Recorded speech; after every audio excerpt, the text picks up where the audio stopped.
quand vous vous réunissez en commun, ce n'est pas le repas du Seigneur que vous prenez, car chacun se hâte de prendre son propre repas, en sorte que l'un a faim tandis que l'autre est ivre. Moi, voici ce que j'ai reçu du Seigneur et ce que je vous ai transmis.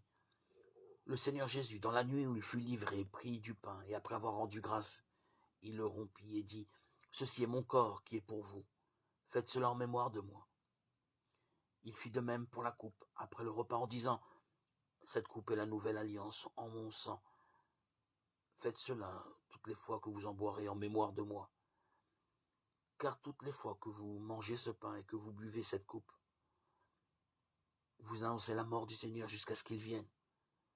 C'est pourquoi celui qui mangera le pain ou boira la coupe du Seigneur indignement se rendra coupable envers le corps et le sang du Seigneur. Que chacun s'éprouve soi-même avant de manger ce pain et de boire cette coupe, car celui qui mange et boit sans discerner le corps du Seigneur, mange et boit sa propre condamnation. 1 Corinthiens 11, 20, 21, 23, 29. On pense que les chrétiens de Corinthe, à l'initiation des confréries religieuses grecques, se réunissaient pour un repas communautaire dans la maison de l'un d'entre eux.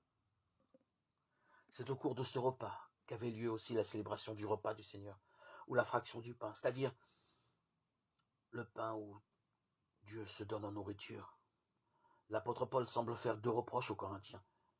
Leur célébration communautaire n'a rien de communautaire, il n'y a pas de partage, c'est une honte. Comment peut-on se réunir au nom de Jésus-Christ avec les pauvres d'un côté et les riches de l'autre?